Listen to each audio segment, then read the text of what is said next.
fellow classmate already presented the exact topic that I chose in the beginning, and I was left with no choice but to change my topic at last minute.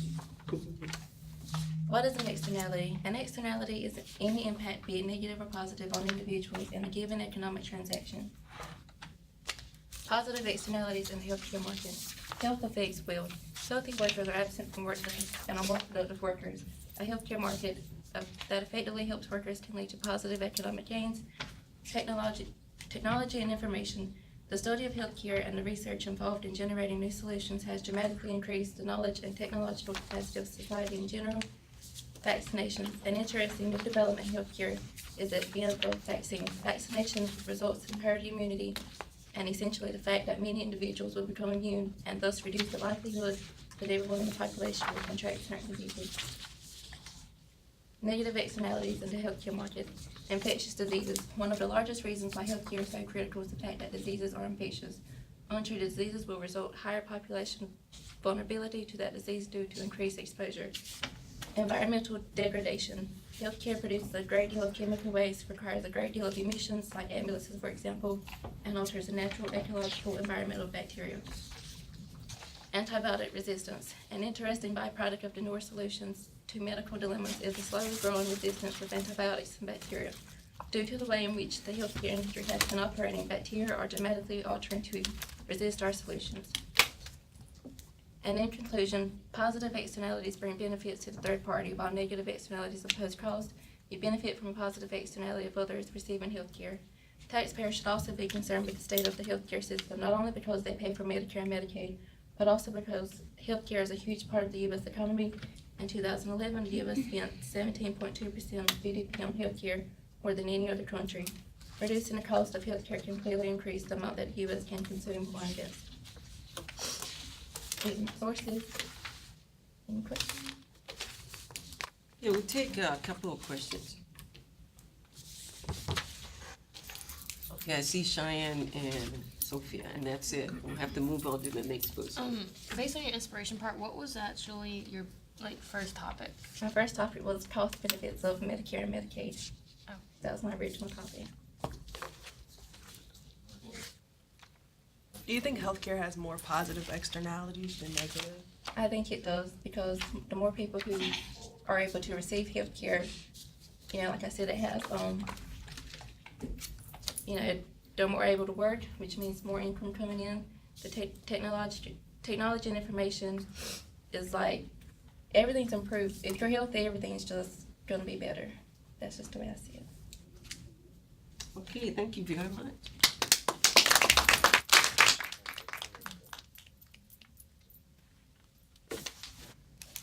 Here's the attendance list. While he's giving out the information.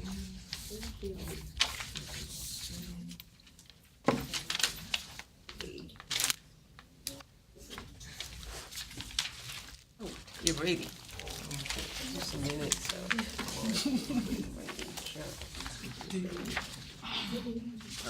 Okay, Zach. Oh, thank you. Miracle here?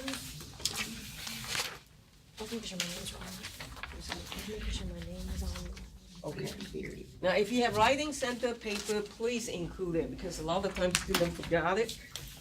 Go get it and bring it back to me as soon as possible if you have it. What's the question? About the writing center note, I went out to talk to the writing center, they said they were just gonna email the note to you. If you go through email, if your appointment is online, yeah, So if that's the case, we'll just have it. that's Okay. fine, yeah. Alright. I have received a couple of. Okay, Mr. Chen, go ahead. Okay, good morning everyone. My name is Zoe Zheng. I'm doing a presentation on game theory. I apologize in advance for my accent. If you don't understand anyone I'm saying, just feel free to stop me and ask questions. So imagine this following scenario. You have two friends, A and B, and they're dining in a fine dining restaurant. And there are only two dishes available. You have expensive one and you have cheap one. And presumably the expensive one is better than the cheap one. That means your outcome is better than if you're ordering the expensive one. So both of them have agreed to split the check evenly, go Dutch on this scenario. And both of them would order the cheap dish if they choose to dine individually. So under this scenario, which dish should they order? So analysis for this is really simple. You have four different types of situation. You can either order cheap one or expensive one. When they both order the cheap dish, they have a mediocre experience, but they pay less. If they both order the expensive one, they have a wonderful experience, but they order more than their reservation price, which is the situation if they choose to eat individually. But if either of them is ordering the expensive dish, they end up with underpay. That's because they're split the bill. So you're eating a $300 dish, but you only pay $200 for that dish. So this is your classic prisoner dilemma.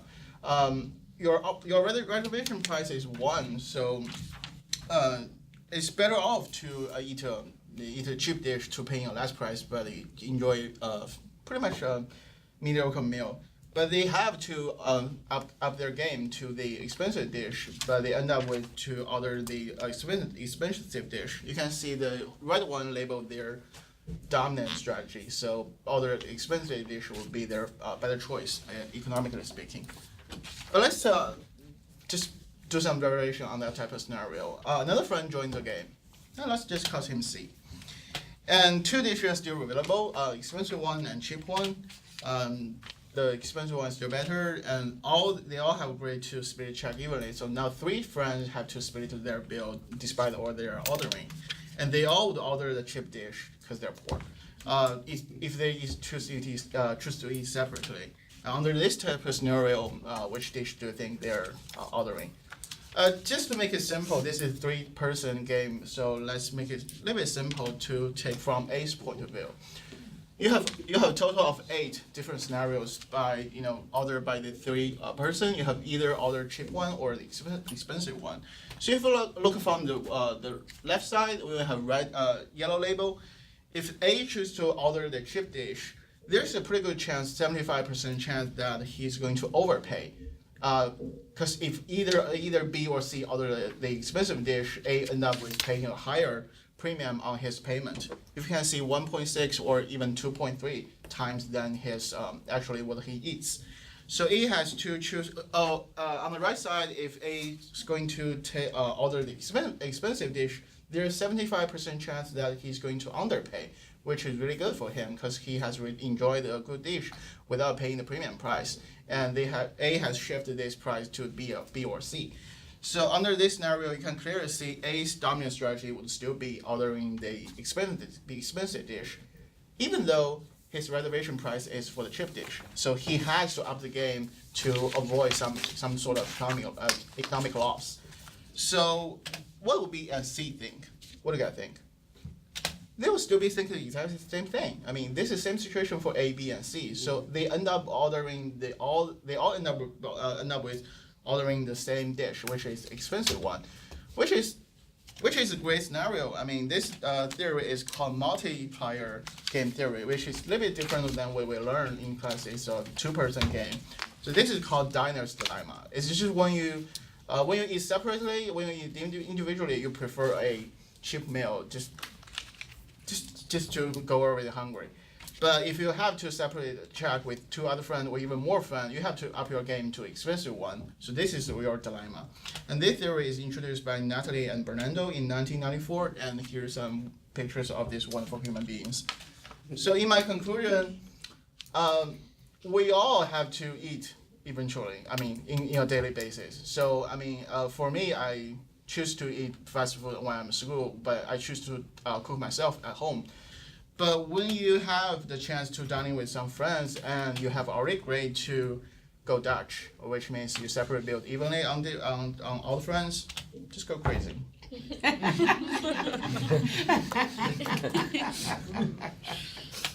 That's my references. Any questions? Just to make things funnier, I'll just keep this around. Please.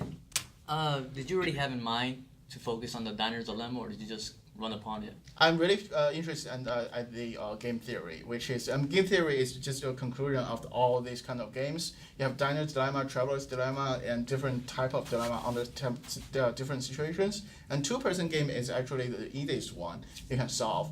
But by complex things to another level, that's pretty much what I trying to get in advance from this what have I learned so far in class. Okay, So I do have this topic in mind for a long time. very good. Another question?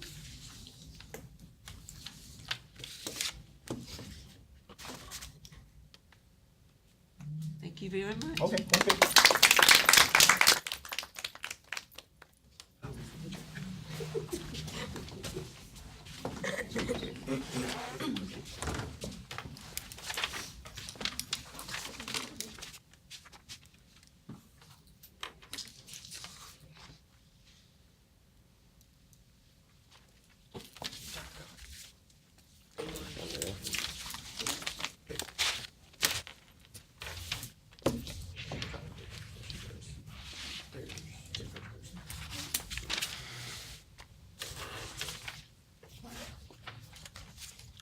Alright, so I did mine on Snap, the pros and cons, and I'm Nautica if you didn't know.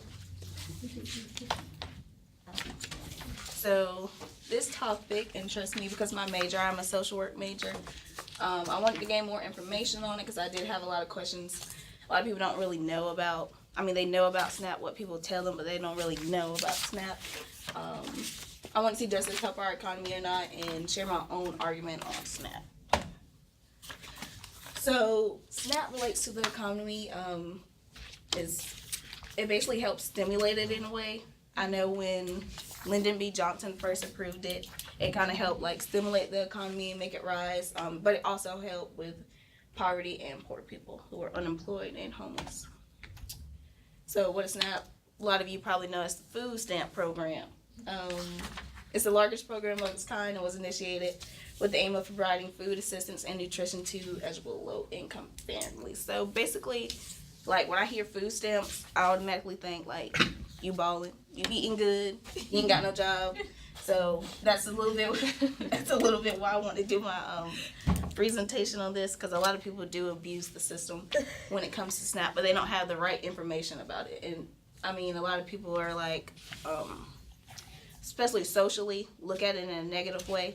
So the pros of it, it caters to a lot of people, supplements wages, offers work incentives, helps reduce hunger, provides nutrition education. I know that with my major, we had to go to Department of Social Services and get more information on like SNAP and Medicare and everything. So it does give you a little pamphlet basically telling you about nutritionist facts and what you can do, what you can't eat while you have the card, EBT as you call it. So that's that. So the cons of SNAP. A lot of kids, families would rather eat chips and stuff. So if you have a card, like an EBT card, I would rather go swipe that for snacks and stuff than paying it out of pocket. You can't get hot meals, so you can't go to McDonald's or fast food. You have to cook everything if you do decide to get something off of there, unless you want to get like microwavable dinners. It's limited places of use. I know that if you're in a small town like Pembroke, kind of actually you can use it like at Food Lion and Walmart. But if you're somewhere a little bit smaller, they might not have anywhere that you can use it at. So fraud, a lot of people do sell the food stamps, okay, for crab legs and crabs, especially where I'm from. So social acceptance, like I said, a lot of people have a negative outlook on it. They're thinking, oh, you're poor, you can't really provide for yourself, when everybody has their own situation when it comes to SNAP. And then I don't know why you can't see it, but at the end of it, I have one that says like it contradicts itself, because you can be homeless and unemployed and they'll give you like a whole bunch of SNAP benefits, but if you're a college student, they won't give you anything. They like want you to take out loans and stuff, but what if you gotta use the loans for something else and that's not really your money, you still have to pay that back. So there's a lot of people in college that don't have any money at all. So my conclusion was it can be a great program, meet criteria, but I do think that they should open it a little, make it more broad for college students. That's it. Any questions? Yeah. Okay, so what's your opinion on the social acceptance of the SNAP benefits then? You gotta get it how you live. So, if SNAP is something that you can go get, then I say by all means go get it. I don't see why not. Some people think like, oh, just because you get food stamps, like you broke. No, because if I could go apply, because I sure will. But college students, they won't let you. But yeah, I say go apply if you can. Why can't college students apply? Like, I know for me, my scenario, I know I tried to apply my freshman year, and I did have a job, and now I go to college, but they only gave me $16 a month. So what is that supposed to be? But I guess they assume that, like, you getting a refund, but they don't know, like, especially me, I live off campus, your refund going to housing anyway, so you're not getting that money back, so. It depends how much you're paying. They When- assume when I that had you when I had the getting house at Topsail when I was money. going to Cape Fear, my rent was like $600, and I was going to school full time and working full time, and they gave me like $150 because I had so much going out that there was no way I could possibly pay. So it just depends on what you're making Yeah, they ain't and giving putting out. They told me I made too much at my job, and I'm like, how I make too much? So I still got bills to pay, but they don't look at all of that. They just see like you have income and you going to school, so you really don't need it. When it's like it is people here that need to work and go to school, but still don't have any money to provide for food and stuff because the cost of living. But so I have a basic question because I didn't have your PowerPoint slide, so I'm yeah, I put it back there in the back for you. ask you. So who are the people who are eligible for this program? Mainly people that are like homeless and unemployed were the main ones, and then they do have a requirement where if you're like a family of 4 and you don't make enough, they'll give you some. It's like, and then if you have a lot of kids, I know, Single mom. so they'll give Do you you some. have a lot of kids? Yeah, eligible. That was my question. Anything else? No, I don't have any. Yeah. What's up? But it's small. Do you have a big one for me? Sorry, I'm sorry. Is there another question somewhere? I got one. Okay. If you think if they apply for college students, you think the social acceptance might be a little higher if you have food stamps? I still think it would be negative, honestly.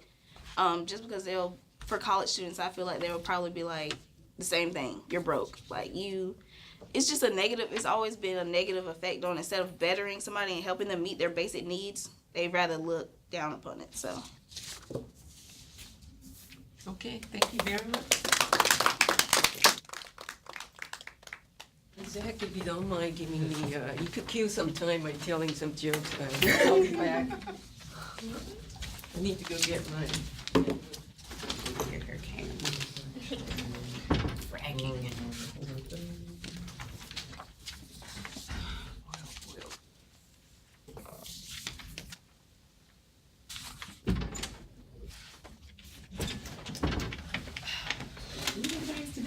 Okay. Sit down for real. Yeah. He getting it how you live. I might need to sit down because I got on heels today. Y'all know I don't do heels. Actually, I need hold on. that. Hold on. Where's it at? Y'all ready for this? Ready for this? There's a lady around. Ah. She sells her. I'm gonna make it down to my level. There we She go. has. She gets $1,000. I used to work. I remember the first time we came in class, she comes in, she's like, man, this thing's too high, hold on. She sells her food and nobody. Cause she don't. Her kids. That's how yeah, they use them like, but she told Oh, us Pam she's is for our like, fraternity. she's like, I don't use $1,000 each. We have to wear it whenever we buy dress up. groceries. So she sells them. Please Like, introduce she'll sell $100 yourself for and please don't rush. She'll sell You 200. got your right to your 8 minutes. I've heard the 200 from Yeah. Your 8 minutes. 8 minutes. Right. Man. Is that what? Too short or too long? Too long? No, if you have them still in the car, it's there. Had to decide. That's not too bad. My mama said in the morning. Okay. Alright, my name is Zachary Smith, and I'm doing my presentation on externalities of fracking. My motivation is, I didn't originally choose this topic. I actually tried to find a bunch on nuclear power, and it was kind of hard to find externality with nuclear power because, I mean, there wasn't too many scholarly articles, like, specifically to this. Really? So I came across the word fracking, and I noticed that it was a huge issue right now. And so I did a little research on it and was like, okay, well, maybe I'll do mine on this. What is externality? It's a side effect or consequence of an industrial or commercial activity that affects other parties without being reflected in the cost of goods or services, such as pollination of surrounding crops, pollution, Christmas lights, and this one's a little bit funny, but it's a farmer growing apple trees. He provides a benefit to a beekeeper. What is fracking? Fracking has a positive and negative external benefit, which we will discuss. Fracking is the process of injecting liquid at high pressures into subterranean rocks, boreholes, and etc. This is done to open existing fissures and extract oil and natural gas. The positives for fracking. Well, fracking allows drilling firms to access difficult to reach resources of gas and oil. It's more efficient for collecting large amounts of oil and gas, allowing us to reduce gas prices, which the UK has done very significantly lately. The indirect positive correlation between fracking for natural gas is it allows us to use more natural gas and less coal. Now, by using less coal and more natural gas, we are improving our air quality by 4% on average. The negatives of fracking: it uses large amounts of water, somewhere between 1 to 8 million gallons of water to complete the drilling, and the water must be transported to the fracking site at a significant environmental cost. There's been 2 cases where, and I'm pretty sure it's off of Australia, where they had small tremors, but they haven't exactly matched it together with did the drilling cause the tremors or not. And we have possible water contamination from the hydraulic fluid, which is bad. If you were to light it, it would catch on fire. It also can cause shortages of water depending on where we're pulling the water from, which can kill the fish and the environment and everything else. My conclusion is that fracking has more positive externalities than negative. Fracking is also a better solution for retrieving gas and oil because it is easier to retrieve. The supply of gas would be much higher, allowing us to continue to lower gas prices. I don't know whether it caused the 2 earthquakes, so I cannot say that it is necessarily a bad way of getting the resources. So and there's my references.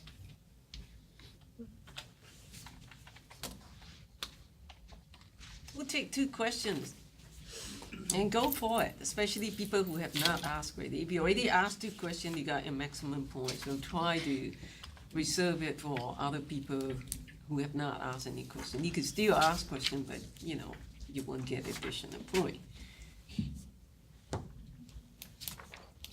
Come on. Fun fact, it's officially you're not allowed to frack around New York City. That's a good tip, yeah. Okay, there's a question there. Why do you think that there wasn't like a lot of scholarly articles and stuff on it? Do you think people just don't care, or?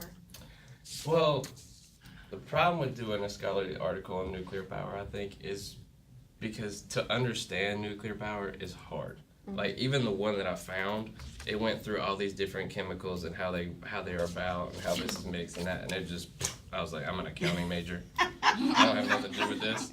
So for me to walk up and go, this long 20-letter word, this is what this does, I was like, no, it's just going to sound really bad. You probably could find news articles, but then, if you really want to go for journal article, then you don't For have much nuclear choice. power documents, it gets very restricted because we don't want everybody learning how to make Right. big stuff go boom. So probably, Well, I mean, originally, my dad works on nuclear power plants, so that was also another Okay. reason I was looking into it.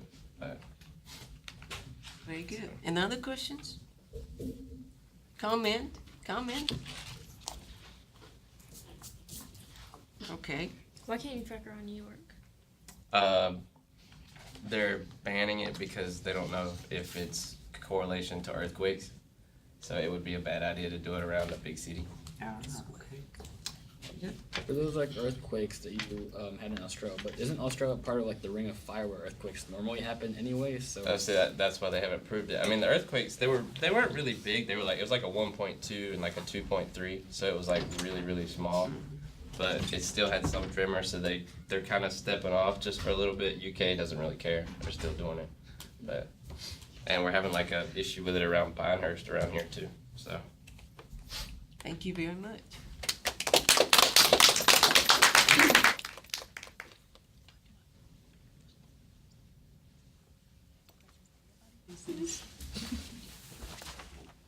See, I didn't even ask you to do it. question. I'm right for that choosing.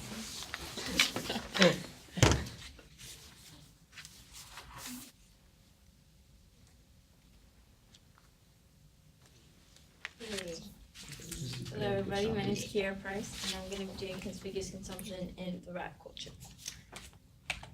Okay, so first off, I chose to do this because I'm interested in rap, I like rap music, and how it relates to conspicuous consumption.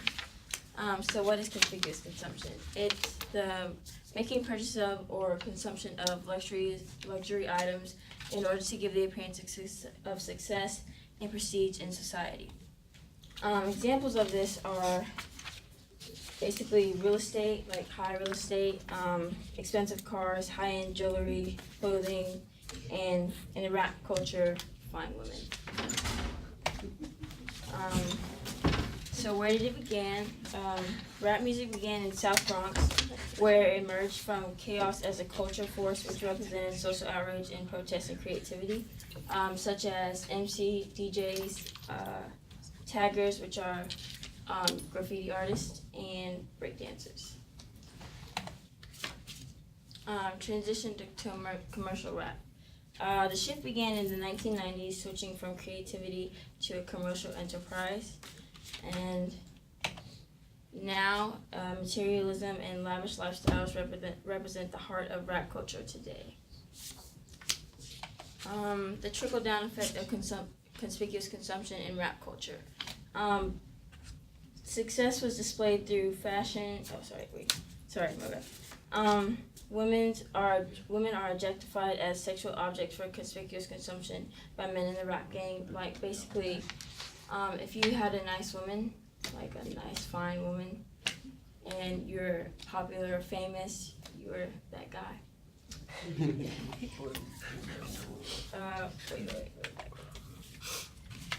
Trickle down to consumers like me or some of you. Basically, we're average, but displaying behaviors by consuming knockoff brands such as Michael Kors to display success. That's how it relates to conspicuous consumption.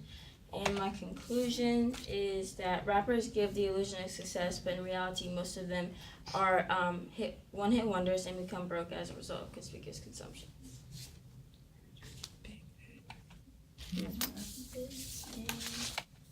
Oh, sorry. Rap floors. Yes, ma'am. Really? I could ask. I'm only gonna ask one. You talked about the beginning of rap, which started in the South Bronx, and you talked about the transition to the commercial. Which do you prefer? Can you repeat that one more time? Now, which rap do you prefer? The original kind that started in the South Bronx, like the non-commercial, the more traditional, hardcore, this is how I live, or the commercialized? I would say the new, because the new just grasped my attention. I don't know, like living that nice lifestyle is like, I don't want to be like that, but I can't rap, so. I was gonna ask you that too, so thank you. Yes. So going back to Trina's question, and when you like your response, you said you like the commercial rap, but you were talking about how like the commercial rap now sexualizes women. So you're okay with that? No, not like that. No. Okay. So what I like is, I like the sound of the music, not how it is like the showing beat. off. You like yeah, the catchiness of it. hooks. Sorry? The catchiness of it, to where we hear the rhythm. Yes, I'm not into. I disregard like anything that has to do with women and their bodies and stuff like that. So. Yeah, because She already said she can't rap. that was the next question, right? I'm gonna ask She her. can't rap. Can you rap? Are you a rapper? No. Do you? No, you don't? You don't have to be one to enjoy. Come on, just go ahead I and mean, Just try. You need to be. all you gotta do is spit your favorite rap. Your favorite rap. Your favorite rap. Give us like your favorite line. Yeah, your favorite line of your favorite song. Favorite artist. Do we need to pull the song up for you? Yeah, because we got music all in this class. What you need? Or you can say 90s, 90s commercial now. if you wanna do that. Who's your favorite I old don't school want to rapper? do that. I'm so. Who's your favorite old If I school know the song rapper? well enough, I'll do it. Biggie Smalls. Hey, all right. Well, thank you so much.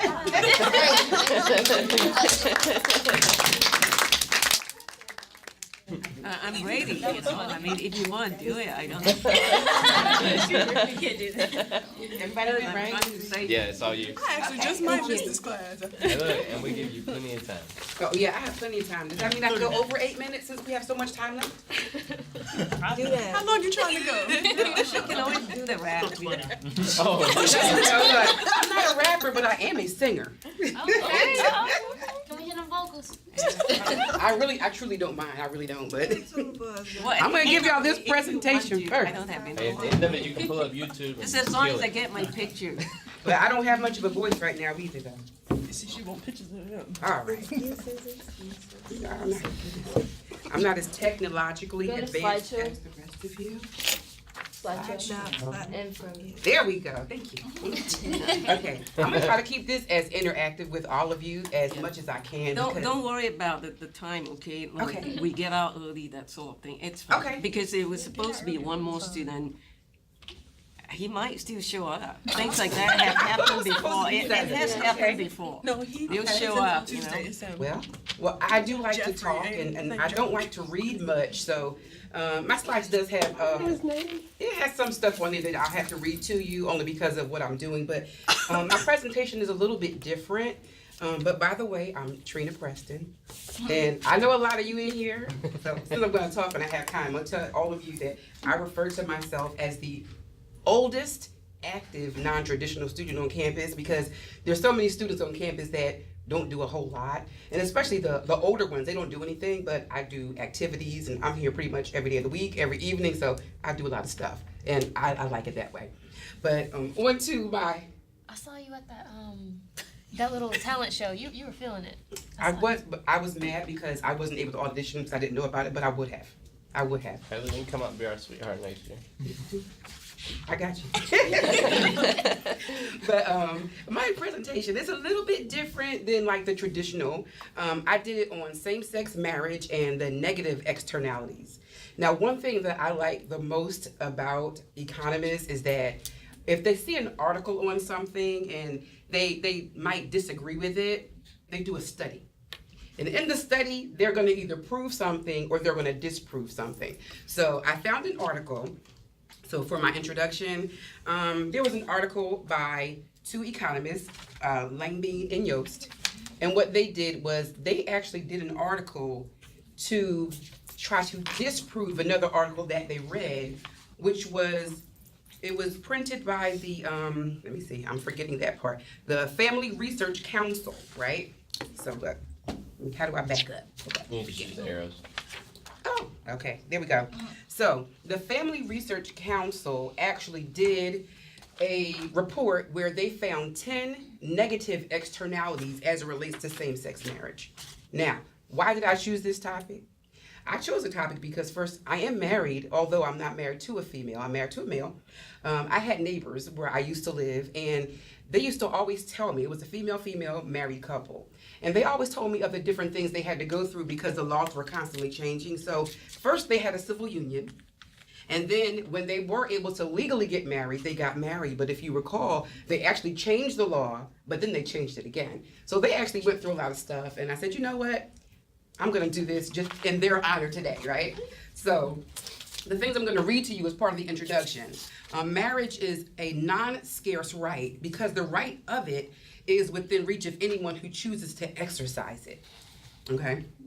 The second, the freedom to marry someone of the same sex does not forestall someone else from marrying whomever he or she chooses. So if I do choose to marry a woman, that doesn't mean that Andy's not gonna find a woman to marry. You know, the decisions that we make as far as marriage, it doesn't affect what anyone else does. It really doesn't.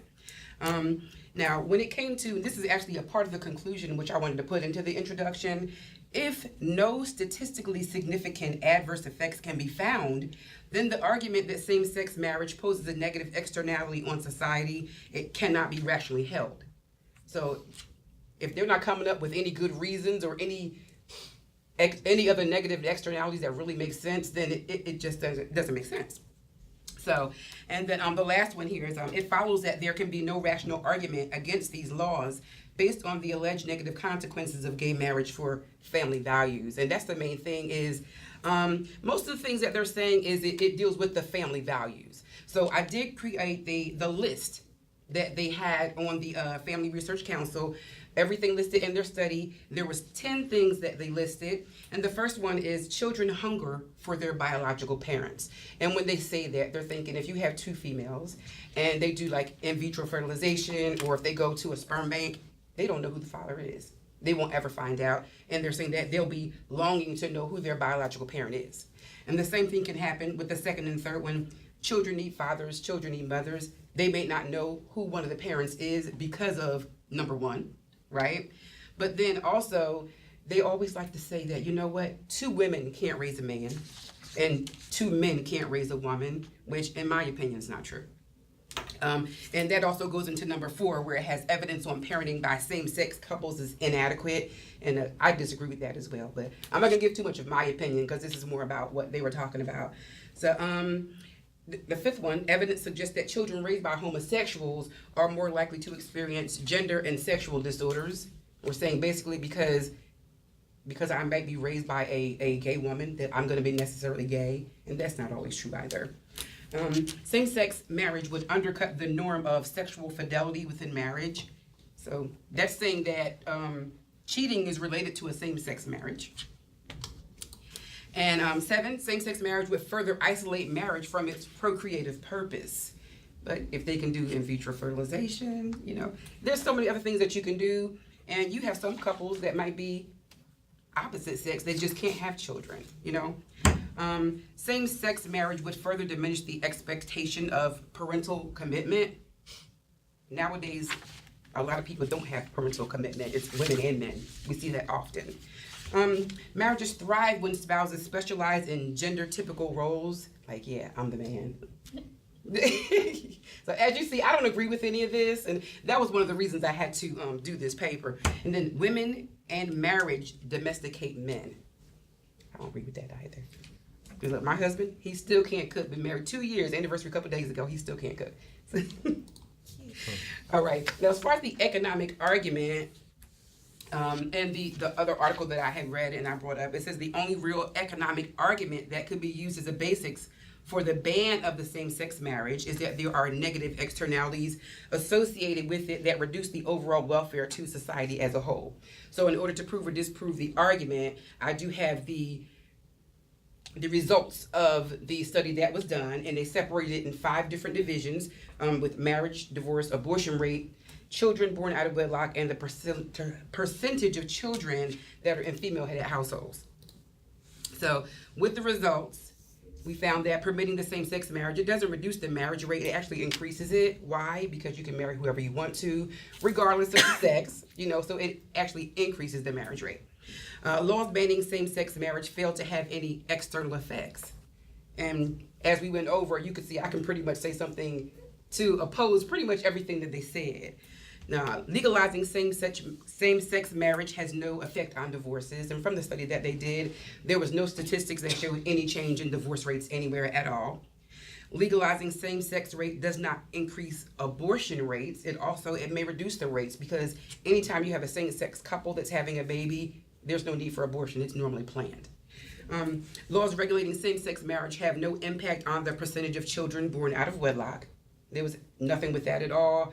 That percentage is probably as high as it now as it was when I was younger. And laws that permit or ban same-sex marriage appear to be associated with a lower percent of female-headed households with children. And that's true also because if you allow them to get married, you don't have a single-parent household. So you have still 2 parents in the household. And for the conclusion, I basically summed up everything that was just on that page. Apparently, the results of the study showed that same-sex marriage, it has no adverse effect on any of those areas: marriage, divorce, abortion, single female-headed households, and the other one was the children born out of wedlock. And also, permitting same-sex marriage, it causes no harm.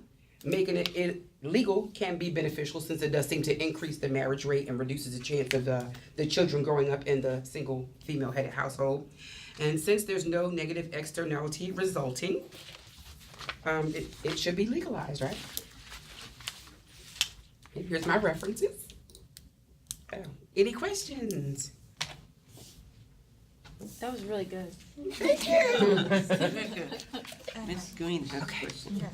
Okay, so like you were saying earlier when you were reading the bullet points, you said that you didn't want to voice your opinion since your presentation's over. What is your opinion on the topic? Like, My opinion on the topic is that we should be free to love whomever we choose. It doesn't matter because ultimately, your happiness is not going to determine how anybody else feels. You know, if I marry a woman, what effect does that have on you? None, absolutely none. Don't care at all. Exactly. Any other questions or comments?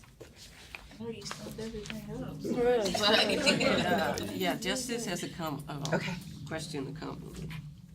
You think the reason why people may have a problem with same-sex marriage was because of religion, basically? Because I hear there's a lot of conflict between those two. Right. I do think religion has a whole lot to do with that. In the Bible, it does talk a lot about homosexuality, where it's a sin. And in my opinion, what isn't a sin? Gossiping is a sin. Lying is a sin. And no sin is any bigger than another one. And, you know, and we're not to judge anybody because only God can judge us, so. But I'm sure that since it is a sin, a lot of people like to look down upon it. That's what I said. Any other comments? Go ahead and sing for us. You have a song for us? Oh, gosh. it's her choice. No, it ain't. Y'all really want a song? That's your anthem. No, I'm just kidding. Who's your favorite artist? My Oh, wait, gosh. Singing some Kobe Kelly. I have quite a few artists that I like. I'm more into like the style of music that I like. I'm more into like Jill Scott, Erykah Badu, Music Soul Child, and the area I'm from, we call them the Dirty Backpacks. Please, people who are presenting today, I would like a picture of you now. Because I have to show proof that you're dressing up today.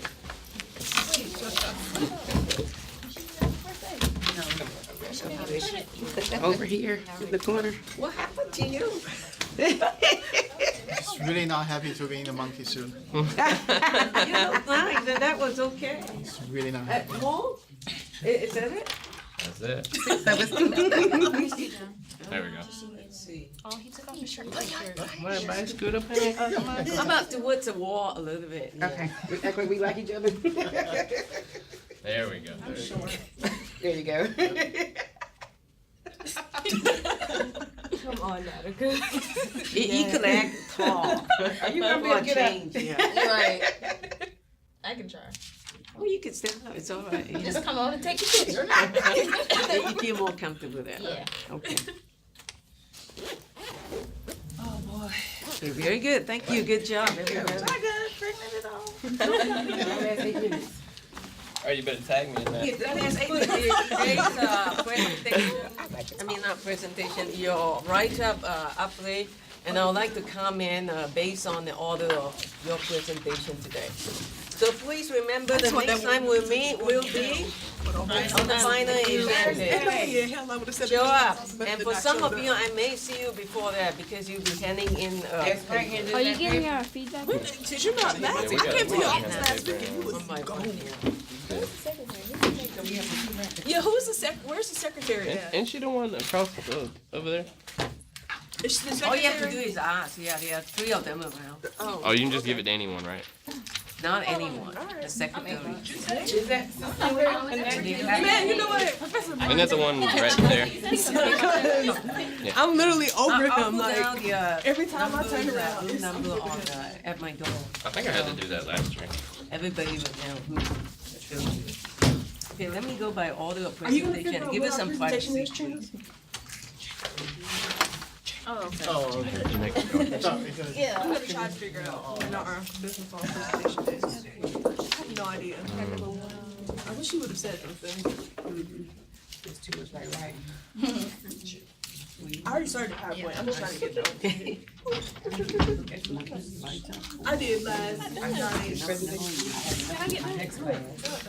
And then I have one on Monday. I have 4 total. Did you do the accounting Four homework? total. One Monday. I did. I'm sorry, I have the weekend. How was it? And I have 3 papers. It was good, and I got. And then I have a math class to take. If I get a 90 in there, Have you it's heard my the last roots time. of the underground? Have you seen the Can't be all that. But She was good. really good? There's a guy in the Concord, his name is Mr. Yeah, he's one of my best friends. He's I'm actually just glad I don't have to take calculus. Yeah, he's not in state anymore.